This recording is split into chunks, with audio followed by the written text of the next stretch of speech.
Yes, he's running. But running from what? To where? He pulls himself out from his bed. It is early morning. The sun is glorious outside, its rays shining fiercely, even for the morning sun. He doesn't change into his running attire. His shirts and shorts are good enough. Yes, he needs his underwear. Can't have his old muscles unsupported where it matters most. He picks up his old loose socks and his trusty running shoes. Brooks, always Brooks. This one is not that old, but it feels like he has been using it forever. The cushion is still reasonably firm, but there are some cracks in the rubber. The only thing that matters is that it's too comfortable to change to a new one. He will wait until it fully breaks to get one. He loves it fiercely. He opens the curtains to let in the glorious rays of the sun, illuminating his empty-looking house. A table, a chair, a couch. He still has his TV and computer. Those are the important ones. He will leave them blaring with the latest music, or videos, or programs, with actors speaking animatedly in the background. Most of the time, he will leave it on the animation channel, with kids' enthusiastic dialogue and high-pitched voices. It's soothing, like warm tea. He closes the door behind him, but does not bother to lock it. It's a pretty safe neighborhood, where everybody knows everybody. A small town in the big city. He then climbs up his modern-looking mountain bike and starts paddling to his jogging spot, slowly at first, then more furiously at times, then cooling down until he reaches his destination. The sight of the field greets his eyes. There is a running track that goes around the square-shaped field. Some gym enthusiasts practice lifting weights at a small cemented area in the middle, with loud, energetic music blaring, pumping up everyone. It's music to his ears. It feels alive there. People were running around the field as well.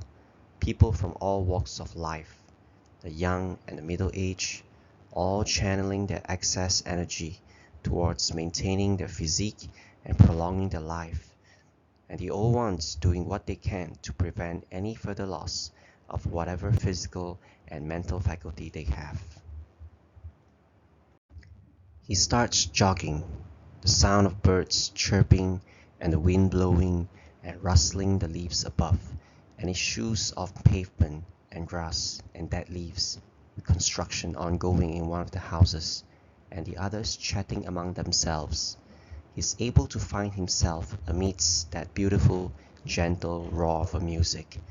His thoughts drift off somewhere to a place that is happy yet sadness-inducing at the same time. He wonders what his children are doing now. Is he still as sweet, gentle, optimistic, yet a little bratty as he used to be? Is she still as naughty as ever? But so smart was she, and so helpful.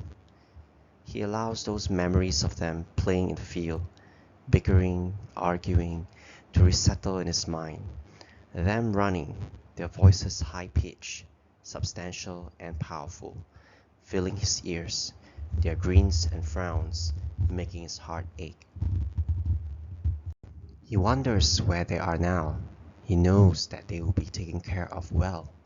The fact that he knows the kind of person his wife is and how dedicated and loving she is to them reassures him that they are well, that they are being their fullest potential, and what potential it was and must be. The intensity of his running brings those memories to a halt, forcing him to return to the present. His legs are working on their own now, carrying him up the hill and down the hill, speeding and slowing accordingly, his heartbeat racing higher and higher all the time, his arms swinging and pumping like a powerful metronome, his head cocked straight, his eyes sharp and gazing ahead, working out the most efficient trajectory and stride to take, his chest and torso firmly locked. The houses, the trees, bushes, the cars that make up the side of the road all whiz past, the children and adults talking and playing, the birds and dogs and playground all are a blur and don't seem to matter much anymore. His focus is on his feet, the sound of his shoes on pavement and grass, the symbiosis between nature and man, the symphony and smoothness of interconnected muscles, tendons, and ligaments, working together from various places in the body, lower and upper limbs, and body in sync, one after the other, then repeat cycle after cycle.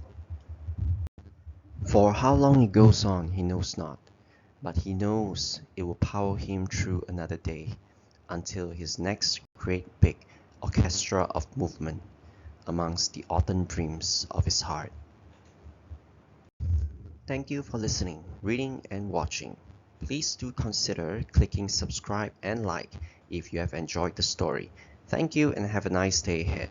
Also, if you feel down in the dumps or blue smithereens, do go for a walk, or a jog, or run outside. The world needs you in it, and you deserve a place in the world too. Cheers!